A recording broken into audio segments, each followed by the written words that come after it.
Bismillahirrahmanirrahim. Assalamualaikum warahmatullahi wabarakatuh. Alhamdulillahirrahmanirrahim. Wassalatu wassalamu ala ashrafil anbiya mursalin Sayyidina wa maulana Muhammadin wa ala alihi wa sahbihi ajmin, amma ba'du.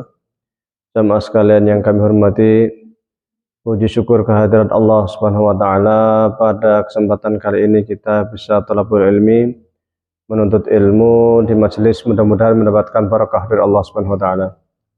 Salat serta salam semoga tetap tercurahkan kepada junjungan kita Nabi Agung Muhammad sallallahu alaihi wasallam. Sama sekalian yang kami hormati, beberapa waktu lalu, semingguan barangkali, dari Mbah Syukur dan juga panitia takmir masjid nih, datang ke tempat kami, kemudian meminta kami untuk berbagi di sini katanya. Ya barangkali 2 minggu sekali atau bagaimana. Insya Allah, saya bilang insya Allah mudah-mudahan Allah ridhoi dan bisa saling berbagi. Amin. Mudah-mudahan bermanfaat.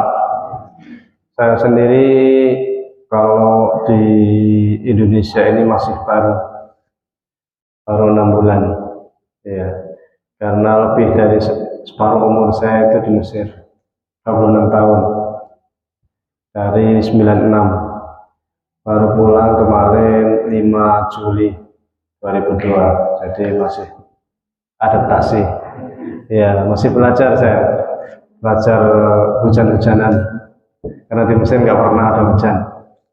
Ya, makanya pas di jalan, pas pulang, pas hujan, anak saya senangnya minta ampun, hujan, karena di Mesir nggak pernah lihat hujan. Ya, gerimis dikit aja udah geger di Mesir itu, apalagi hujan kayak di Indonesia. Dengar petir, kaget, senangnya, wah ada petir. Nah, di Mesir nggak ada petir. Nah, itu, tapi memang luar biasa kalau di Mesir itu orang menjulukinya dengan Ka'batul Ilmi, Ka'bahnya ilmu itu di sana. Kalau di Mekah itu namanya Ka'batul Sholat, Ka'bahnya orang sholat. Nah, Ka'bahnya ilmu itu di Mesir. Maka lebih dari 100 negara para penuntut ilmu belajar di sana, menimba ilmu di Mesir dari para ulama-ulama yang memang tingkat kekiainya itu sudah internasional.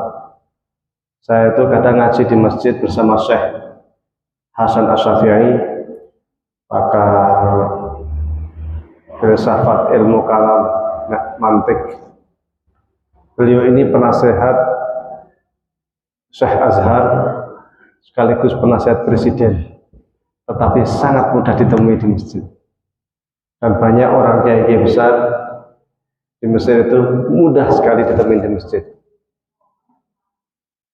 Bahkan beliau ini bukunya sudah sangat banyak dan diterjemahkan ke dalam berbagai bahasa. Kalau pas nggak datang halakoh ngaji di masjid, biasanya lagi seminar ke Prancis, seminar ke Amerika, luar biasa. Tapi ngaji di sana gratis. Profesor, udah sepuh banget, tapi tawaduknya luar biasa. Sehingga ilmu itu murah meriah. Tinggal kita mau ngambil apa enggak, itu di Mesir. Nah, ngaji di masjid-masjid, ngaji di mana-mana. Di Masjid Azhar itu dari habis subuh sampai malam itu selalu ada jadwal. Yang mau ngaji tafsir di sini, yang mau ngaji hadis di sini, yang mau ngaji nahwu di sini. Pojok-pojok itu ada sekolah, ada kelas-kelas dalam masjid. Di masjid kayak gini itu ada kelas. Masjidnya besar, Masjid Al-Azhar.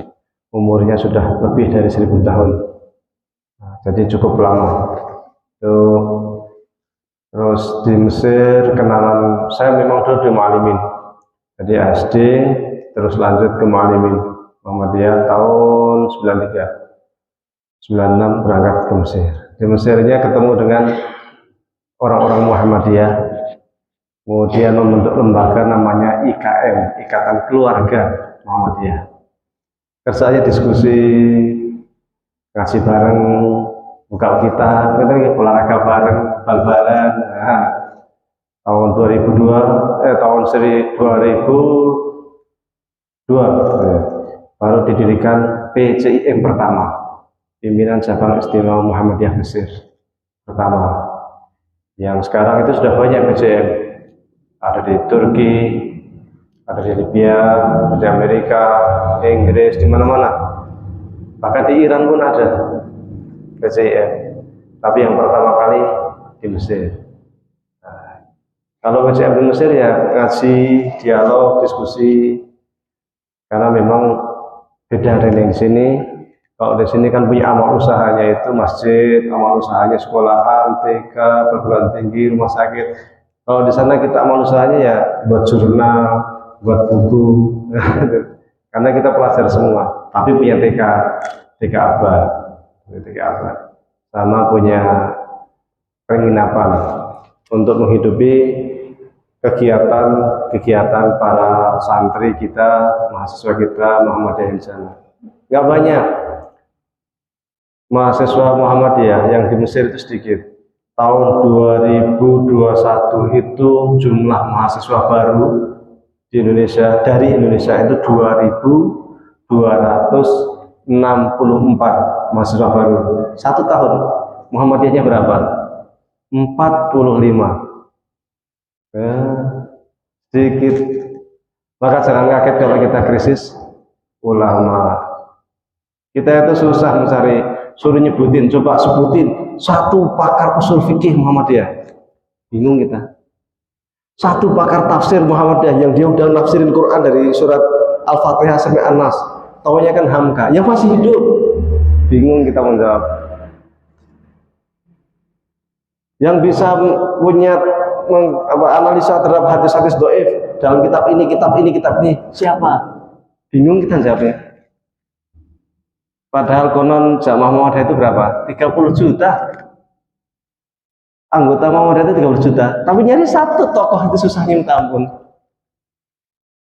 Memang krisis luar biasa kita. Maka dibutuhkan lembaga-lembaga yang memang konsentrasi kepada kaderisasi ulama. Kalau SMP Muhammadiyah, itu sangat banyak. Yang jarang itu apa? Pesantren. Nah, pesantren Muhammadiyah ini sejarah. Sekarang sudah meningkat, sudah ada 443 pesantren. Alhamdulillah.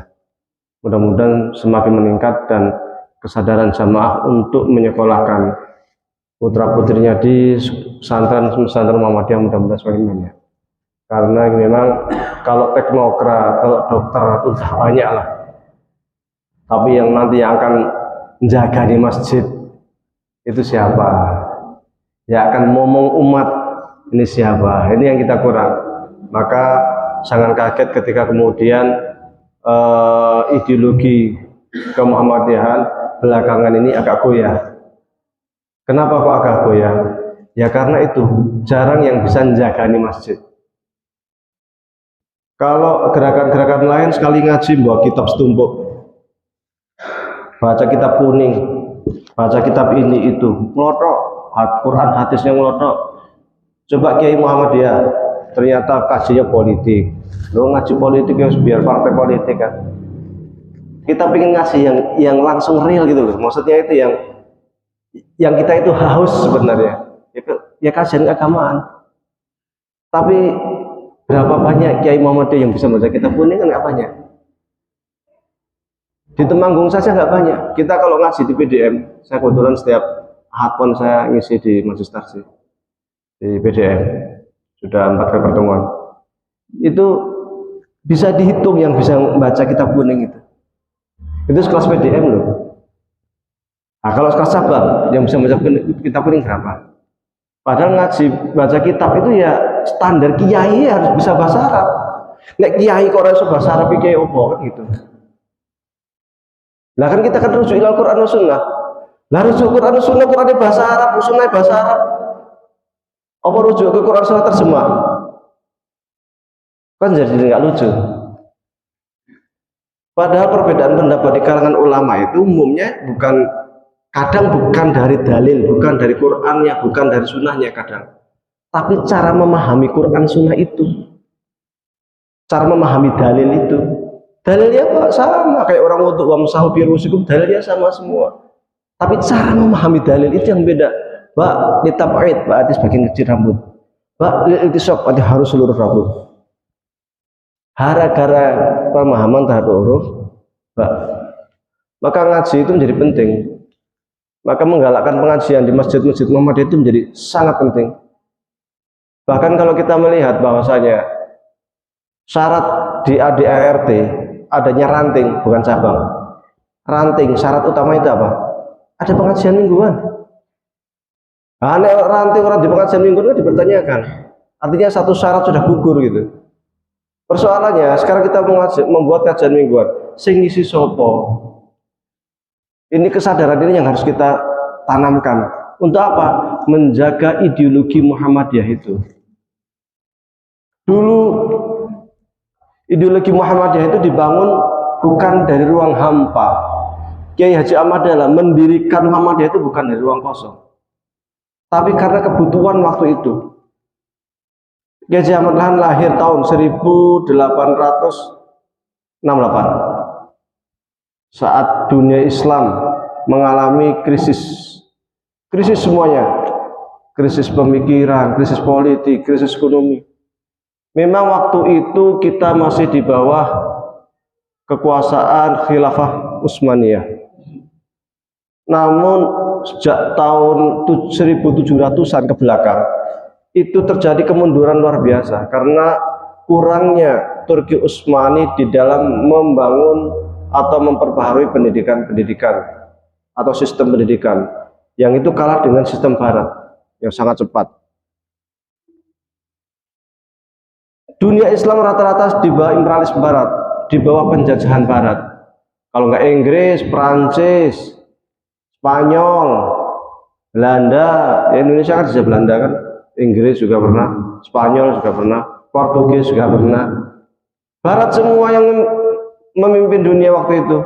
Padahal sebelumnya kita jaya, zaman Bani Umayyah, zaman Abbasiyah itu luar biasa, jadi poros peradaban. Tapi di akhir Utsmaniyah kita dunia Islam itu mundur, dijajah. Tahun 1883, berarti kisaran Kiai Haji Ahmad Dahlan umur berapa? 15 tahun. Ngaji ke Mekah. Tapi sebelum ngaji ke Mekah, sejak dini, artinya kisaran 15 tahun, sejak dini itu ngaji ke sana kemari, kemana? Syekh Soleh Darat, Semarang, Syekh Khalil Bangkalan, dan lain-lain, sampai ke Syekh siapa yang di Surabaya itu.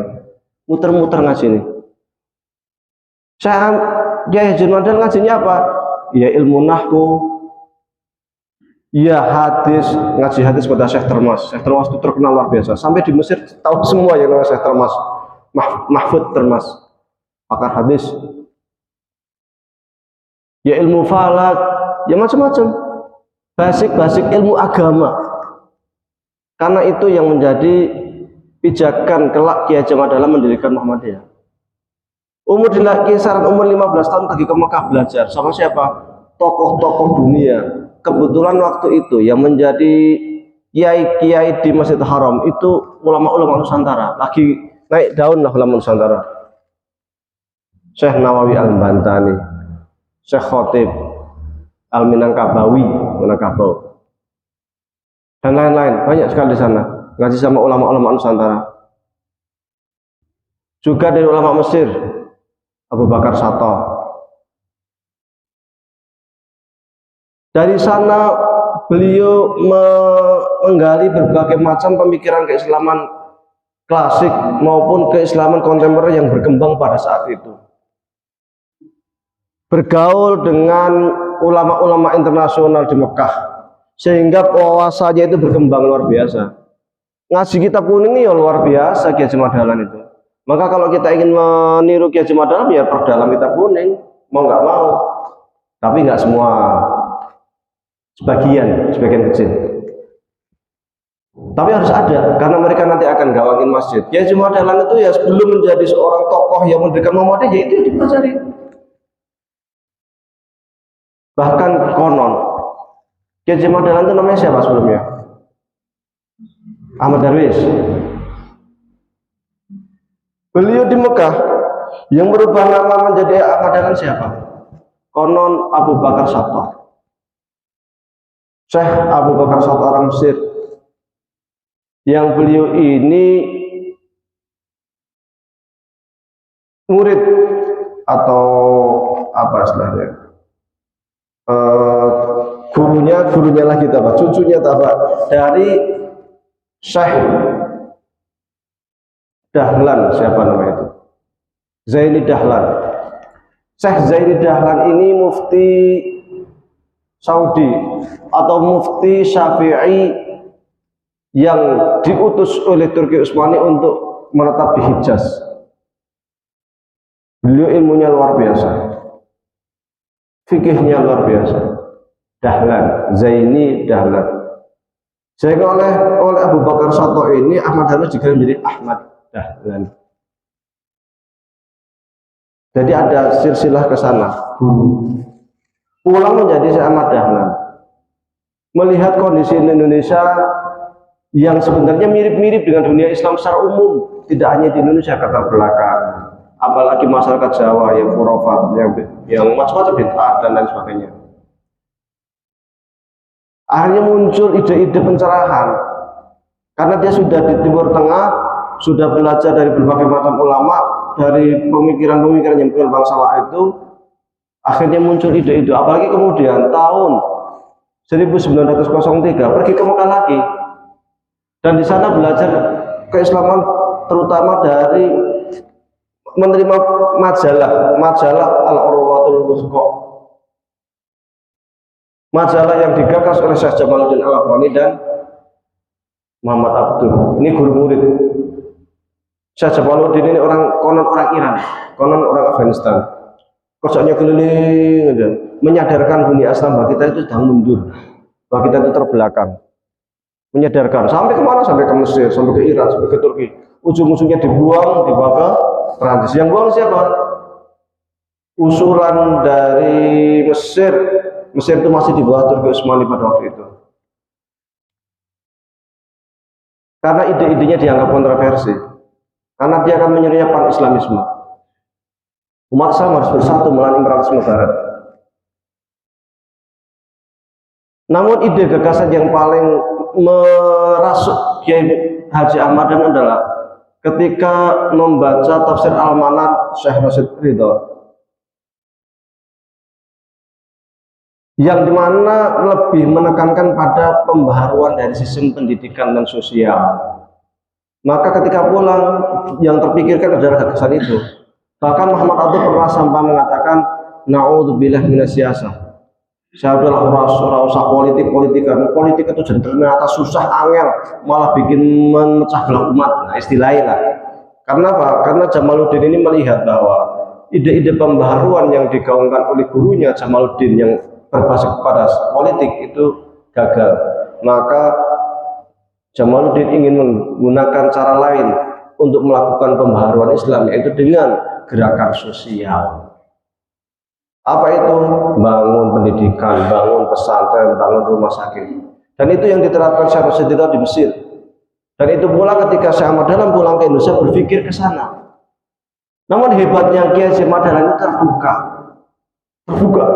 Tidak hanya terkungkung dengan pemikiran-pemikiran atau ilmu klasik kitab kuning. Tidak, tapi juga ada yang berkembang di dunia barat diserap. Maka ketika tahun 1908 didirikan Budi Utomo, masuk ke Budi Utomo, belajar di sana, ngajar bersama dengan Budi Utomo. Budi Utomo itu semacam organisasi yang dalam tanda kutip kebarat-baratan atau menggunakan metodologi Belanda. Model ngaji ini, model belajarnya itu model belajar Belanda. Yang masuk ke sana para priayi, tapi tidak alergi. Maka orang Muhammadiyah saat ini tidak boleh alergi. Orang Muhammadiyah sekarang berarti dia kalau meniru Kiai Ahmad Dahlan, ngaji perdalam kitab kuning, perdalam keislaman, tetapi juga tidak alergi dengan pemikiran-pemikiran modern, pemikiran-pemikiran yang dari barat. Karena waktu Kiai Ahmad Dahlan tahun 1908 ketika bergabung dengan Budi Utomo, itu kan modelnya model Belanda, artinya itu barat itu. Ada saiki yo Amerika nih lah, Eropa nih, tapi yang bagus, sistem organisasi yang bagus, sistem pendidikan yang bagus, itu yang dicontoh, itu yang diambil. Nek ana wong Muhammadiyah kok dikit-dikit, wah iki WhatsApp opo bid'ah umpamane. Wah ATM, wah jadi kelihatan hal modern kok anti dipertanyakan ke Muhammadiyahnya. Wong kita juga sudah ada pedoman dari Majelis Tarjih, udah ada fatwa dari Majelis Tarjih, ya bisa kita rujuk di sana. Baru tahun 1912 didirikanlah Muhammadiyah, sebuah organisasi yang Islam yang modern di zamannya. Ya sebelum Kiai Madara juga sudah ada SI, Syarikat Islam, Syarikat Dagang Islam.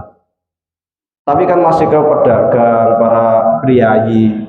Ahmad Dahlan sudah ke bawah, ke sosial. Maka tidak heran jika kemudian banyak diterima di kalangan atas dan bawah. Karena memang gerakannya itu ke atas dan ke bawah sekaligus. Dengan pemikiran yang sangat terbuka. Orang yang lulusan barat nyambung dengan pemikiran Kiai Haji Ahmad Dahlan. Sing santri kluthuk wong salaf ya nyambung karena Kiai Haji Ahmad Dahlan menguasai dua sumber ilmu sekaligus. Meskipun Kiai Haji Ahmad Dahlan tidak pernah ke Eropa, nggak pernah ke barat, tapi bergaul dengan orang-orang yang berkecimpung langsung dengan model-model barat, terutama dari Budi Utomo itu, akhirnya nyambung semuanya. Maka model sekolah yang dibangun Kiai Haji Ahmad Dahlan itu sekolah modern, pakai bangku, pakai celana, di mana pada waktu itu orang yang belajar pakai celana dianggap ikut barat. Man tashabbaha biqaumin fahuwa minhum. Orang yang ikut-ikutan orang kafir pakai celana panjang, pakai jas dasi, sudah dikafire. Tapi yang padahal nggak begitu. Ini bagus, ini gagasan bagus, maka harus kita adopsi. Dan yang ditanamkan oleh Kiai Haji Ahmad Dahlan adalah ide pembaharuannya itu, sehingga yang muncul bukan Dahlaniyah tetapi Muhammadiyah. Muhammadiyah itu ada prinsip-prinsip dasar, ada ideologi-ideologi dasar yang itu harus kita jaga. Meskipun Kiai Haji Ahmad Dahlan sudah tidak ada, tetapi warisan intelektual, warisan ideologi-ideologi itulah yang harus kita lestarikan. Tahun 1923 beliau meninggal dunia.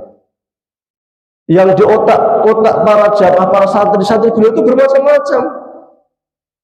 Bahkan pada waktu itu sempat berkembang gerakan Ahmadiyah yang mencoba melakukan infiltrasi di dalam gerakan Muhammadiyah. Awalnya Ahmadiyah dikira gerakan pembaruan Islam. Sampai ada tokoh Ahmadiyah, saya lupa namanya. Itu dia undang untuk mengisi pengajian di Muhammadiyah. Sempat. Tapi kemudian dari ketahuan Ahmadiyah itu ternyata gerakan yang menyimpang, apalagi sebagian menganggap Mirza Ghulam Ahmad itu nabi, itu sudah sesat, kafir, keluar dari Islam. Kalau yang menganggap wali ya masih muslim, tetapi dengan mengatakan jihad itu sudah tidak ada dan sebagainya, itu jadi sesat. Maka untuk membendung infiltrasi dari luar itu, Muhammadiyah ini perlu dijaga, ideologi Muhammadiyah itu perlu dijaga. Maka pada tahun 1927 didirikanlah Majelis Tarjih. Idenya siapa? Mas Mansur. Didirikan majelis itu gunanya untuk apa? Menyatukan pemikiran-pemikiran Muhammadiyah supaya apa? Satu, kita itu tidak mudah terinfiltrasi dengan gerakan luar. Sekarang itu banyak gerakan berusaha memanfaatkan Muhammadiyah itu. Banyak sekali. Karena Muhammadiyah itu punya semua. Rumah sakit maju, mewah, sekolah mewah, macam-macam lah, punya TK, punya ini, punya amal usahanya, punya hotel, bahkan di Jawa Timur itu Universitas Muhammadiyah Malang juga punya hotel mewah, punya pom bensin. Jadi secara keduniawiyahan itu Muhammadiyah itu seperti makanan yang sangat enak, maka dikerubuti semut. Banyak orang ingin numpang di Muhammadiyah ini, memanfaatkan Muhammadiyah, kerja di AUM, enak. Ini giliran suruh ngaji di Muhammadiyah orang gelem. Nah, ini kan persoalan. Nah, ini zaman tahun 1927 sudah mulai muncul pragmatisme seperti itu. Maka perlu dibentuk majelis tarjih untuk menyatukan apa yang ada di otak-otak jamaah supaya otaknya satu ketika ada keputusan sesuai dengan keputusan Muhammadiyah. Yang kedua, menghindari infiltrasi ini, menghindari orang-orang yang pragmatis, orang-orang yang hanya ingin mencari enaknya di Muhammadiyah. Jadi kesadaran itu sudah muncul dari awal, karena memang sejak awal gerakan Muhammadiyah itu tumbuh, banyak kalangan elit yang masuk di Muhammadiyah. Maka jangan kaget ketika Muhammadiyah itu banyak tokoh-tokoh yang punya pengaruh besar di dalam pergerakan kemerdekaan Indonesia. Yang di BPUPKI juga ada tokoh Muhammadiyah, Ki Bagos Kusuma. Perannya besar. Maka banyak orang yang berusaha untuk memanfaatkan Muhammadiyah ini. Maka tahun 1927 mulai dibangun Majelis Tarjih supaya apa? Ketika ada peribadahan, ada apa macam-macam yang kiranya itu krusial, ada satu komando dari atas. Dan jamaah Muhammadiyah ketika di amal usaha Muhammadiyah itu wajib taat terhadap keputusan yang sudah dikeluarkan oleh Majelis Tarjih. Sebagai apa? Etika organisasi. Kecuali atas nama pribadi nggak ada masalah, di rumah sendiri nggak ada masalah, di kalangan sendiri nggak ada masalah. Tapi ketika sudah di AUM, ya ikut Majelis Tarjih. Kalau sudah di AUM, di rumah sakit Muhammadiyah, di masjid Muhammadiyah, tapi menjelek-jelekkan Muhammadiyah, ya apa waton, ya apa, kan aneh. Dan ini seperti ini, infiltrasi seperti ini tuh banyak sekarang ini. Maka pengawalan terhadap organisasi, terhadap ideologi Muhammadiyah itu perlu. Supaya apa? Menghindari orang-orang yang pragmatis ini. Melihat orang-orang pragmatis itu sederhana.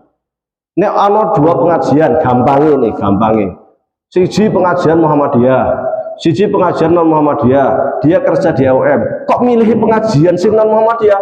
Pragmatis ki wong. Turu enak tok. Tapi kalau dia di AUM, ada pengajian AUM, tekonin AUM, oh berarti oke. Tapi kalau memilih yang lain, nah ini cari enaknya sendiri.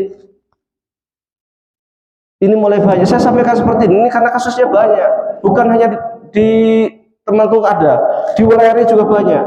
Saya 2 kali pemuda Wuleri datang ke tempat saya. Saya kebetulan bangun pesantren kecil-kecilan lah, Al-Muflihun di Tratep. Datang ke tempat kami, menyampaikan terkait dengan problem di Wuleri, terkait infiltrasi kelompok lain di Wuleri yang sampai luar biasa, sampai tegang, sampai usir-usiran di Masjid Muhammadiyah, atau buat pengajian tanpa mengetahui takmir masjidnya, nggak tahu ini, nggak tahu ini buat pengajian kelompok lain. Loh, mestinya ketika ada yang buat pengajian di Masjid Muhammadiyah, izin sama takmir, jangan tiba-tiba buat pengajian bagus itu bagus, pengajian kok jelek.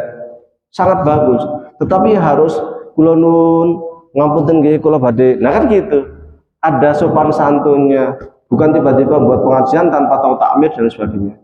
Akhirnya kan rame, ribut.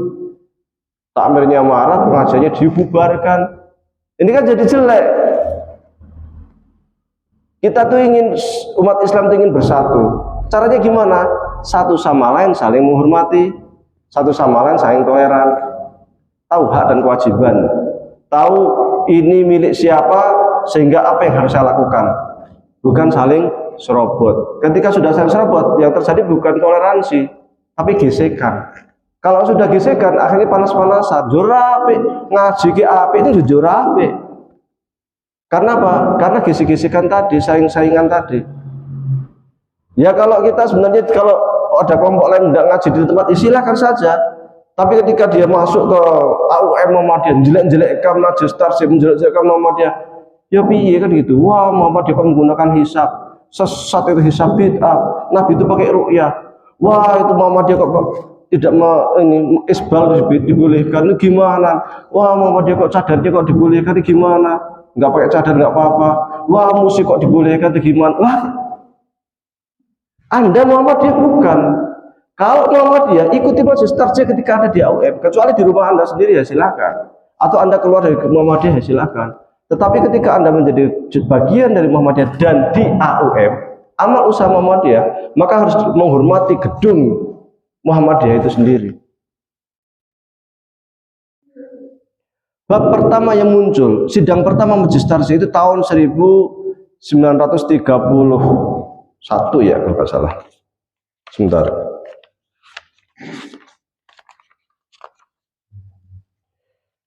Keputusan Kongres Muhammadiyah ke-18 di seluruh tahun 1929 yang dibahas Kitabul Iman. Kenapa Kitabul Iman yang dibahas? Karena iman itu menjadi penggerak utama. Iman ini menjadi pendorong utama. Iman ini di Islam itu menjadi semacam bom atom. Maka ketika Kanjeng Nabi Muhammad SAW berdakwah di Mekah sama di Madinah, di Mekah itu 13 tahun, di Madinah hanya 10 tahun. Banyak kan di Mekah. Tetapi hukum-hukum Islam terkait dengan puasa, hudud, hukum riba, hukum potong tangan, qisas dan sebagainya, itu di Madinah. Di Mekah itu iman, tauhid, akhlak selama 13 tahun. Hanya sholat itu pun sudah akhir sebelum menjelang hijrah. Karena iman ini yang paling landasan terpenting yang akan membuat ledakan luar biasa. Maka kalau kita lihat di dalam sejarah, mereka-mereka yang kuat imannya itu tahan banting, bilan bil robah, yang sampai ditindihin watu gede ini di padang pasir, panasnya minta ampun, tetap mengatakan Allah, Allah meskipun disuruh keluar dari Islam. Karena imannya kuat. Itu yang ditanamkan, karena mereka nanti akan mengawal gerakan Islam itu sendiri. Masitoh itu digoreng hidup-hidup, dilempar ke minyak mendidih. Asia, istri Firaun, dibawa ke padang pasir, diikat tangan kaki, ditinggalkan begitu saja, terbakar oleh sinar paparan sinar matahari. Tukang sihir yang dulu itu pembela Firaun, ketika melihat Nabi Musa, tongkatnya ternyata jadi ular beneran, melihat kenyataan itu langsung beriman, amantu bi Rabbi Musa wa Harun. Meskipun dia itu kemudian ditangkap, ditaruh di pohon kurma, diikat di pohon kurma, dipotong tangan, kaki dan lidahnya, tetap mengatakan saya beriman, Anda wahai Fir'aun hanya akan menghancurkan tubuh saya. Maka bab pertama yang disusun di Majelis Tarjih itu ya bab iman itu, karena itu penentu gerakan Muhammadiyah. Kita itu sebenarnya kemana? Dan di dalam bab iman itu, kenapa kok bab iman? Karena nanti banyak firqah, banyak kelompok. Ada Syiah, ada Murji'ah, ada Khawarij, ada Mu'tazilah.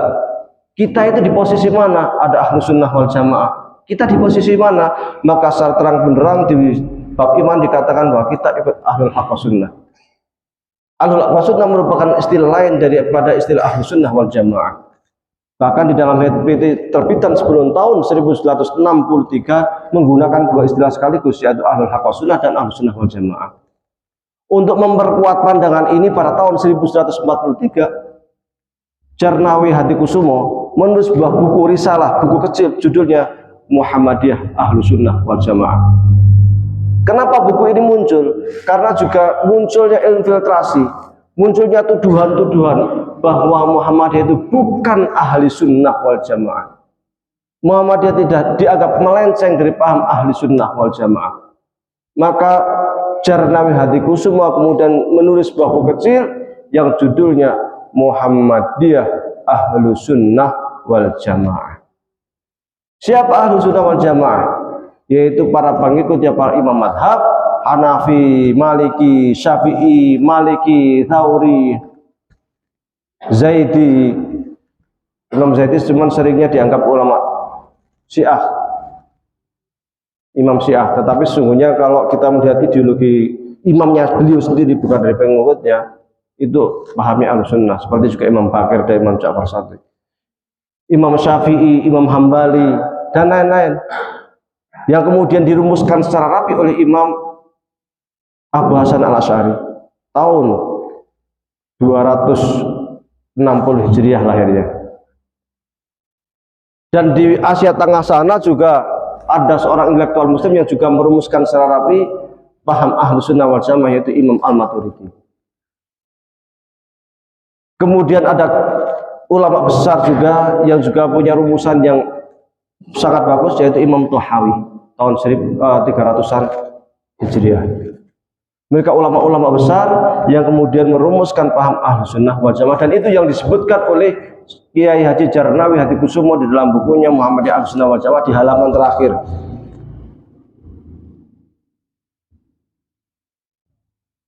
Muhammadiyah terus berkembang. Dulu namanya majelis tarjih saja, karena memang fungsinya itu merojehkan. Ketika ada pandangan-pandangan berbeda terkait pandangan akidah atau fikih, maka posisi kita memilih pendapat yang paling kuat. Yang namanya rojih dan marjuh, ada rojih, itu ada marjuh. Ketika kita memilih pendapat yang paling kuat, bukan berarti pendapat lain yang lemah itu bid'ah atau sesat atau salah. Tetapi pendapat yang paling kuat itu menurut kita Muhammadiyah. Katakanlah Muhammadiyah tidak kunut, itu pendapat yang rojih yang paling kuat menurut Muhammadiyah. Apakah yang lain salah? Oh tidak, yang lain itu benar menurut dia. Maka sesuatu yang Muhammadiyah itu sekarang kuat, belum tentu suatu saat akan kuat. Karena sikap kita di majelis tarjih itu sangat terbuka untuk menerima masukan. Jadi pandangan tarjih itu mirip dengan apa yang dikatakan oleh Imam Syafi'i. Pendapat saya ini benar, tapi ada kemungkinan salah. Sementara pendapat yang lain itu salah, tapi ada kemungkinan besar benar. Pandangan seperti ini sesungguhnya beranjak dari kaidah usul atau dari usul fikih, di mana dikatakan bahwa semua persoalan terkait dengan urusan fikih itu menggunakan dalil dzanni. Apa itu dalil dzanni? Dalil dzanni itu adalah dalil di mana ketika kita memahami sebuah dalil, itu bisa terjadi perbedaan pendapat di kalangan para ulama, bisa beda-beda. Fikih itu ranahnya di sana, ranahnya di hal-hal yang beda-beda itu. Maka jangan kaget ketika wudhu saja itu beda-beda. Soal wudhu, Syafi'i wa masabiru usikum ya harus cukup sebagian rambut sudah sah. Tapi menurut Hambali harus semuanya baru sah. Ada pun sedikit menurut Hambali itu rukhsah. Kebalikan Syafi'i yang sedikit ini yang memenuhi syarat, ada pun semua itu kesempurnaan. Dan menurut mazhab Syafi'i yang namanya wudhu itu harus tertib. Tertib itu apa? Urut. Muka, tangan, kepala, kaki, ya kan? Tertib dari niat pertama. Tapi beda dengan mazhab Dzahiri. Mau tangan dulu, mau kaki dulu, satu baru kumur-kumur, baru wajah, baru kepala, sah. Lu kok bisa? Karena pemahaman mereka wamsahu, wow. Huruf waw ini namanya huruf ataf di dalam ilmu nahwu. Huruf ataf di dalam ilmu nahwu itu bisa banyak makna. Ada yang mengatakan bahwa huruf ataf itu artinya harus berurutan, litertib. Jadi ketika ja'a Muhammadun wa Umarun, berarti yang datang itu Muhammad baru Umar. Tetapi menurut mazhab lain di dalam ilmu nahwu, waw ataf itu belum tentu tartib, belum tentu urutan. Ketika saya mengatakan Muhammad dan Ahmad datang, bisa jadi Ahmad dulu, bisa jadi Muhammad dulu, bisa jadi bareng, kan gitu. Jadi perbedaan huruf waw saja, dalilnya sama semua. Dalilnya sama, ayatnya sama. Tapi implikasinya, cara wudhunya beda-beda.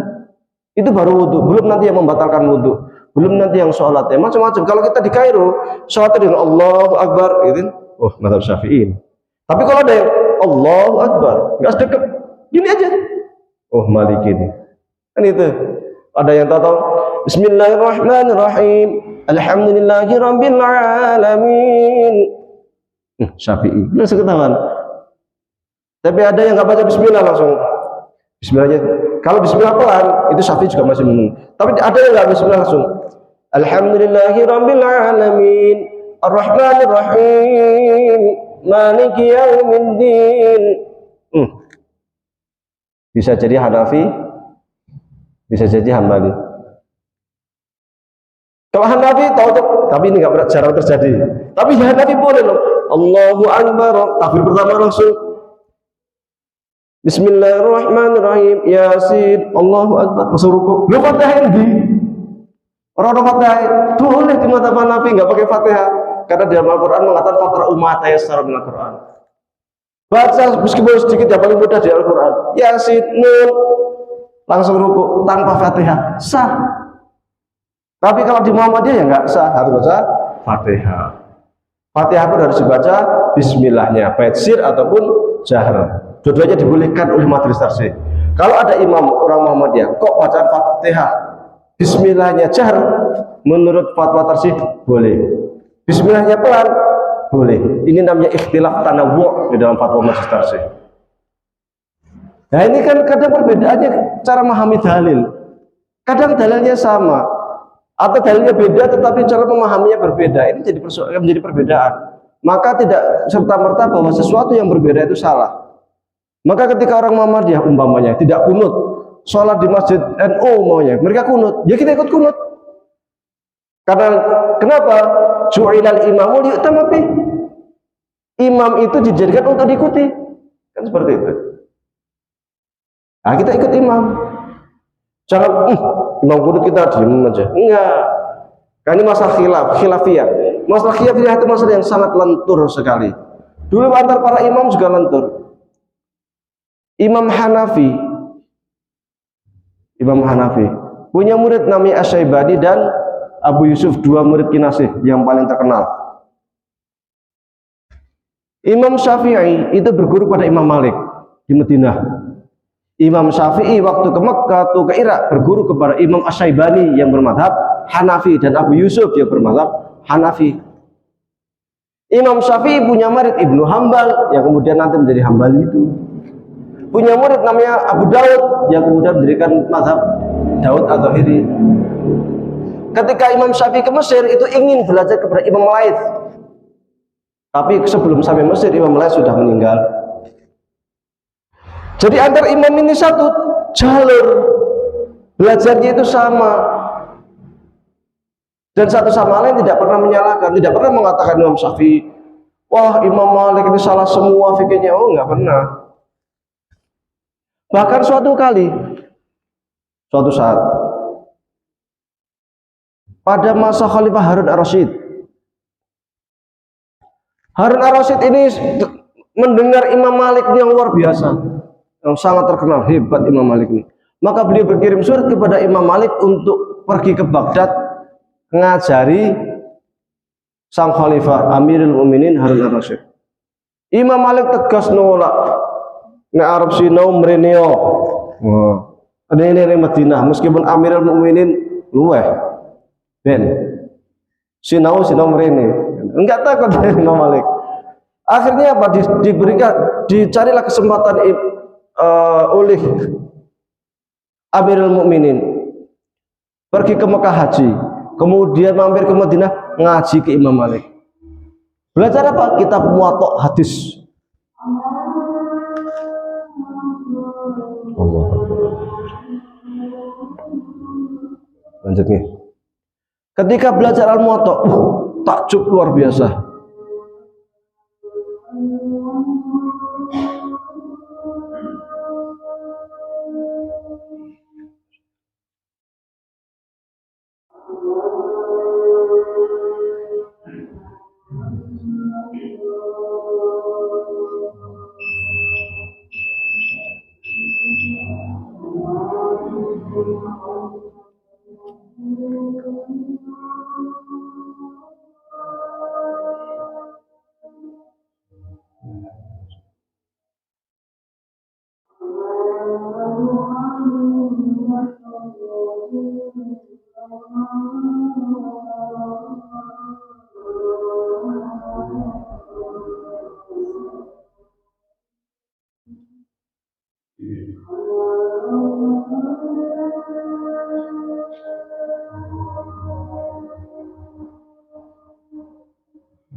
Ya, kita lanjutkan.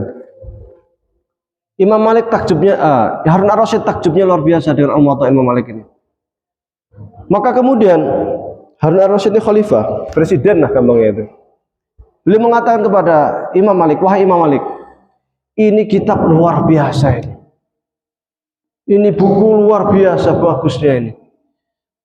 Sebagai seorang santri, dia santri meskipun presiden. Sebagai seorang santri dan sebagai seorang presiden, Amirul Mukminin, Khalifah Abbasiyah, saya minta izin kepada Imam Malik untuk menjadikan kitab Al-Muwatta ini sebagai fikih resmi yang digunakan oleh Khalifah Abbasiyah. Apakah Imam Malik bangga? Tidak, justru menolak. Jangan. Ini kitab ini Al-Muwatta ini benar menurut saya, tapi belum tentu benar menurut ulama-ulama lain.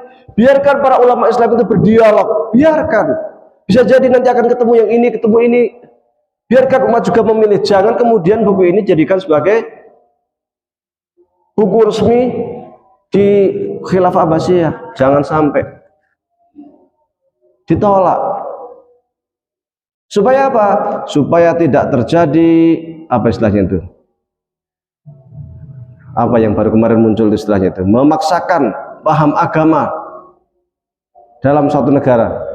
Istilah Pak Profesor Haidar Nasir, kok lupa saya.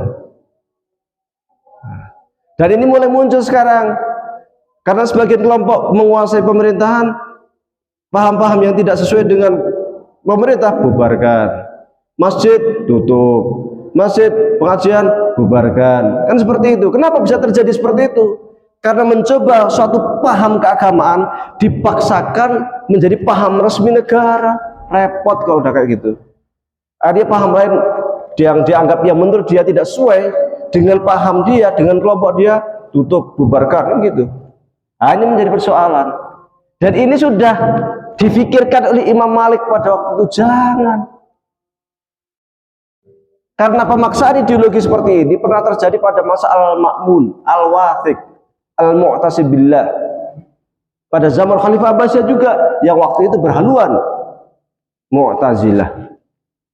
Sehingga selain Mu'tazilah ditentang, diberangus, dilarang, ulamanya dipanggil, dipenjarakan. Di antaranya adalah Imam Ahmad bin Hanbal.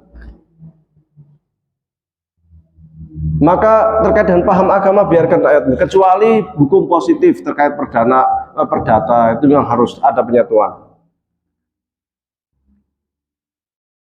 Jadi memilih ketika Majelis Tarjih mengatakan ini pendapat yang rajih menurut Muhammadiyah, bukan berarti yang marjuh itu salah. Maka perlu kita bedakan antara persoalan khilafiyah dengan bid'ah. Jangan kemudian yang itu kunut bid'ah. Oh enggak, itu lemah menurut Muhammadiyah. Oh itu pakai usuli bid'ah. Oh enggak, itu lemah menurut Muhammadiyah.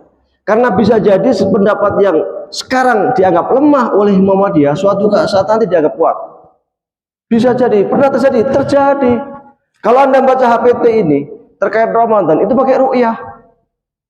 Tapi di bagian belakang sudah pakai hisab. Hisab pun itu beberapa kali perubahan dari hisab matlak. Hisab matlak itu maksudnya begini. Ketika satu wilayah, katakanlah Indonesia, ada garis bulan. Garis bulan itu membelah Indonesia menjadi dua. Yang barat sudah wujud hilalnya. Yang Irian saya belum wujud. Dulu Muhammadiyah pakai apa? Matlak. Yang sudah wujud ya Ramadan duluan. Yang belum wujud nanti meskipun satu negara. Kemudian dihapus menjadi wujud wujud hilal tapi wilayatul hukmi. Artinya apa? Ketika hilal sudah wujud dalam satu negara, meskipun ada wilayah yang belum wujud ikut yang sudah wujud. Artinya ini berubah. Dan kalau kita membaca yang hasil kemarin yang yang risalah Islam berkemajuan, itu kayaknya kalau nggak salah disebutkan sana. Itu ada kemungkinan Muhammadiyah akan merubah lagi, ada kemungkinan. Tapi sudah menguat untuk ikut apa? Matlak global. Apa matlak global? Ketika suatu wilayah itu atau suatu negeri sudah wujud, maka negeri lain ikut. Supaya apa? Supaya ada persatuan kalender global. Mosok zaman Nabi sampai sekarang masih ribut aja soal Idul Fitri kan? Soal Ramadan nggak pernah satu-satunya. Padahal kalau orang-orang Kristen ya 25 Desember dari mana-mana 25 Desember. 1 Januari ya nggak pernah satu hari Sabtu, 1 hari Ahad nggak pernah. Ini Ramadan, ono sing Sabtu, ono sing Ahad. Malah ono sing lebih lagi Senin aneh gitu. Dari keprihatinan itulah kemudian ada wacana untuk itu, ikut kemudian matlak global, sudah ikut sidang di mana di Turki, di mana untuk ke arah sana. Jadi kemungkinan berubah itu ada. Selama dalam perjalanan itu ada pendapat yang dianggap lebih kuat, ya ikuti. Itu keterbukaan dalam majelis tarjih. Tapi kemudian pada tahun 2000 berubah menjadi majelis tarjih dan pemikiran Islam yang kemudian melahirkan apa yang disebut dengan Bayani, Burhani, Irfani. Yang kemudian setelah itu berubah lagi menjadi majelis tarjih dan tajdid. Apa yang dimaksud dengan tarjih dan tajdid? Tarjih itu seperti tadi itu, mencari pendapat yang paling kuat. Tajdid itu melakukan pembaharuan. Dan perlu digarisbawahi bahwa yang dimaksud tarjih di Muhammadiyah bukan sekadar mencari pendapat kuat saja, bukan. Tetapi istilah tarjih sesungguhnya sudah punya makna yang sama dengan istilah ijtihad. Dan ijtihad itu ada dua macam. Satu namanya ijtihad insya'i, yaitu ijtihad terhadap persoalan-persoalan yang belum muncul sebelumnya. Contoh di Muhammadiyah ada namanya fikih anti korupsi. Zaman dulu belum ada, zaman Abbasiyah nggak ada yang korupsi orang ini sidik ini kan. Orang zaman budaya kayak di Indonesia kayak saya gini. Maka muncul fikih anti korupsi, muncul fikih air, muncul fikih agraria. Ini kan fikih baru ya, ketika kita cari di kitab kuning itu agak susah karena itu persoalan kontemporer. Atau hukum cangkok jantung umpamanya, hukum donor darah, ya kan zaman Abbasiyah belum ada donor darah. Nah, ini kan persoalan baru, ini namanya ijtihad insya'i. Yang kedua ijtihad tarjihi, yaitu memilih pendapat yang paling kuat. Sering muncul pertanyaan, loh Muhammadiyah itu mazhab baru apa piye? Kok nggak ikut mazhab Syafi'i, Hanafi, Maliki? Mestinya milih salah satu. Emang orang Muhammadiyah itu sudah pinter-pinter seperti imam madhab. Yang namanya Muhammadiyah itu menggunakan nama ijtihad jama'i. Apa itu ijtihad jama'i? Ijtihad jama'i itu adalah ijtihad bareng-bareng. Zaman sekarang itu sulit untuk menemukan orang seperti Imam Syafi'i yang menguasai berbagai macam cabang ilmu pengetahuan. Seperti Imam Hanafi, seperti Imam Razi, seperti Imam Ghazali, itu sulit. Maka kita perlu ijtihad bareng-bareng. Terkait dengan kedokteran, ya harus panggil dokter. Terkait dengan politik, ya harus panggil politisi. Terkait dengan sosial, panggil pakar sosial. Untuk kemudian dia menyampaikan sesuai dengan fakta dia, keilmuan dia, untuk kemudian didiskusi, kemudian diambil ijtihadnya. Zaman sekarang yang namanya ijtihad jamaah itu sudah umum, bukan hanya Muhammadiyah. Al-Azhar itu punya majma' buhus, Saudi punya lajnah daimah, di mana ijtihad jamaah menjadi solusi, bahkan OKI sendiri punya. Dan zaman sekarang itu sudah dalam tanda kutip agak sulit untuk kemudian kita konsisten hanya memilih satu mazhab. Nggak iya, coba kita tes. Kalau zakat fitrah mazhab Syafi'i itu harus pakai bahan makanan pokok. Tapi di kalangan pengikut mazhab Syafi'i sekarang banyak membolehkan dengan uang. Padahal dengan uang itu mazhab Hanafi. Contoh. Yang kedua terkait dengan talak. Di mazhab Syafi'i kalau seorang suami ngomong kepada istrinya, kamu cerai. Kan? Itu sudah talak 3. Tapi di kompilasi hukum Islam itu belum, itu harus talak 1. Itu pun kalau dia ke pengadilan. Kalau nggak ke pengadilan nggak tercatat. Jadi itu umum. Nah, ini contoh sederhana. Contoh lain, di mazhab Syafi'i yang namanya jual beli itu harus iya dan biadin, harus ada akad. Anda penjual, saya pembeli, ada barang yang dimiliki, akad bismillah saya beli barang ini ya, iya. Berapa harganya? 10.000, siap.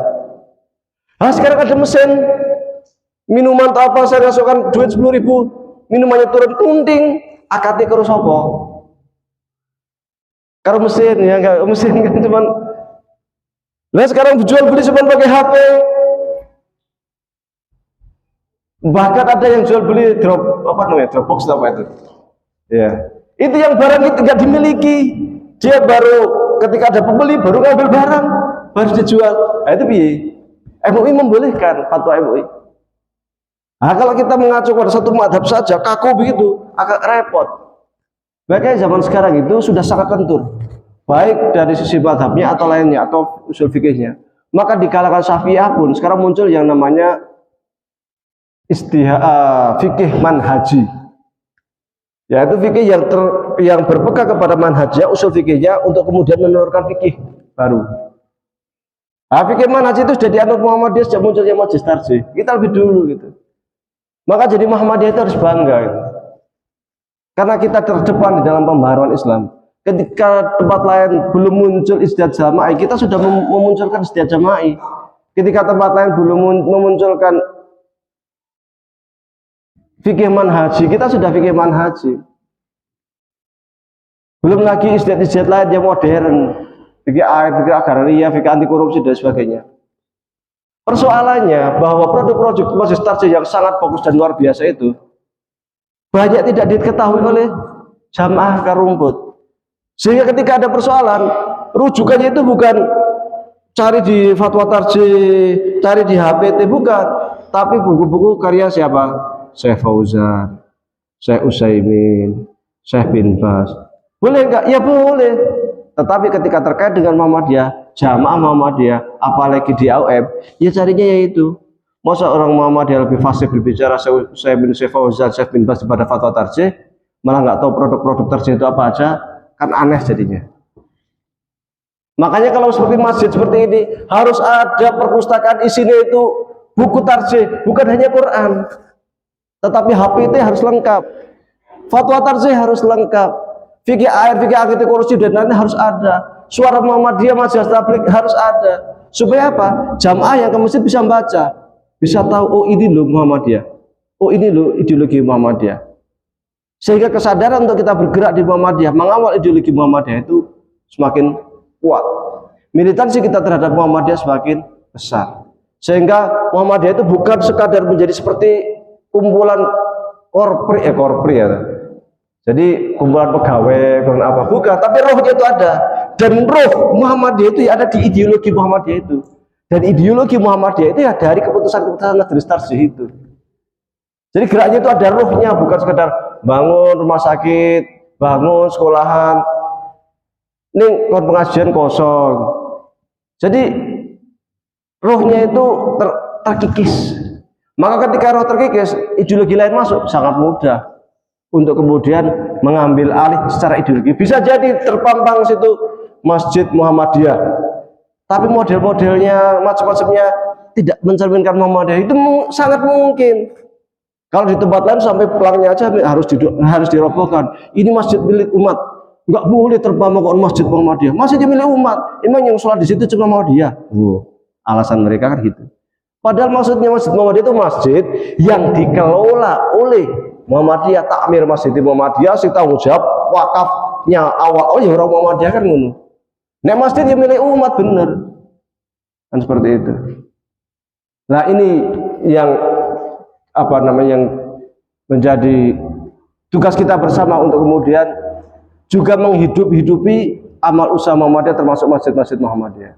Baik, sudah lebih dari 1 jam. Sebenarnya saya diminta untuk ngaji ini Riyadhus Shalihin. Tapi untuk pertemuan perdana, saya bicara tentang kemuhammadiyahan, sekedar untuk mengingat-ingat review tentang gerakan Muhammadiyah dan kenapa kita harus Muhammadiyah, supaya roh kita itu juga makin nambah lah, sekedar untuk mengingat-ingat kayak Darul Arqam misalnya. Ya, saya sendiri masih baru belajar. Saya mengenal Muhammadiyah secara akar rumput ya baru di Indonesia baru 6 bulan. Jadi baru tahu juga saya. Jadi masih belajar sana kemari. Kalau di Kairo Muhammadiyah kan hanya diskusi. Kalau di sini kan ada masjid, ada apa macam-macam. Ya, saya juga baru belajar juga sama. Tapi setidaknya dengan ini tuh mudah-mudahan lah kita bisa sama-sama berjuang, sama-sama ngaji di Muhammadiyah, berjihad melalui Muhammadiyah. Karena ketika kita berjuang di Muhammadiyah itu kita berjuang untuk Islam aslinya itu, demi Islam. Karena Muhammadiyah itu sekadar sarana organisasi. Dengan organisasi itu akhirnya apa? Orang-orang non-Muslim yang dulu itu ingin memurtadkan umat Islam juga kalah saing. Maka kalau ada sekolah favorit Muhammadiyah, belakangnya itu Kanisius. Mualimin, belakang Mualimin itu Kanisius dari TK sampai SMK itu. Gede. Nah, itu saingan kita di sana memang dari awal kita untuk membentengi orang umat Islam itu. Nah, maka kita perlu hidupkan. Ke depan pertemuan mendatang, insya Allah kita akan mulai ngasihin Riyadhus Shalihin. Saya kalau di Masjid Keranggan di Rahmah besok saya ke sana. Setiap hat opo yang saya ngerti yang itu pakai buku kitab Ayyuhal Walad Imam Al-Ghazali. Kalau di Masjid Parakan setiap ahad pon Masjid Al-Manar saya menggunakan kitab hadis Lubabul Hadis punya Imam Suyuti. Di Sandiroto yang masjid mana ya? Itu pakai takrib. Ya Muntung pakai kitab takrib. Di sini pakai ini.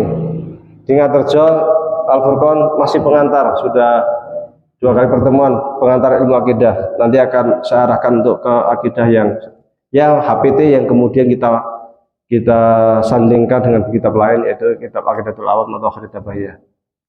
Baik, demikian yang bisa saya sampaikan. Barangkali nanti ada tanya jawab. Mohon maaf sholat isya-nya jadi agak mundur sedikit, dan ini tidak menyalahi sunnah. Dulu Ibnu Abbas sekarang cerita sedikit lah, pernah ceramah ngaji seperti ini ngaji. Mulainya kapan? Sebelum maghrib. Ngaji sampai habis maghrib, sampai menjelang isya. Oh, jamaah ada protes. Ini udah menjelang isya, ini kok masih belum sholat isya? Sholat maghrib dulu, sholat rame. Sampai isya. Akhirnya jamaah protes, kata Ibnu Abbas, kamu mau ngajarin saya agama? Saya hidup di zaman Rasulullah SAW. Nah, maksudnya apa? Bahwa aslinya nih, ketika talabul ilmi itu aslinya boleh sholat berjamaah untuk talabul ilmi aslinya, tapi kita tidaklah.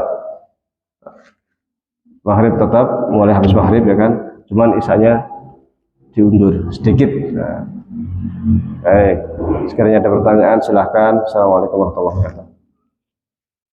Waalaikumsalam warahmatullahi wabarakatuh.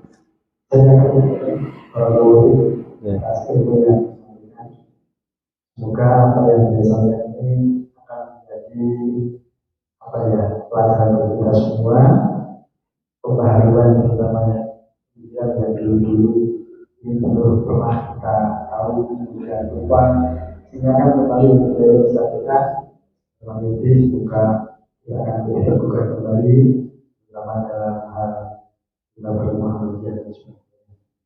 Mungkin tahun minggu depan pertama ya, yang kedua nanti akan kita lagi dengan mungkin materi yang akan lebih fokus yaitu Insya Allah kita berarti solid. Dan lebih baik jika jamaah punya buku. Di Masjid Al-Manar itu sempat bawa buku 70 eksemplar tuh habis. Jamaah tuh bawa buku karena nanti terjemah satu-satu. Kayak nyantri surugan lah modelnya itu. Kayak nyantri surugan biar kita tahu juga. Ya, semoga saja nanti sama di awal bulan ini paling tidak bisa memiliki beberapa hari lagi. Waktu telah satu penghujung, ya, sehingga mari kita akhiri kajian pada malam ini pada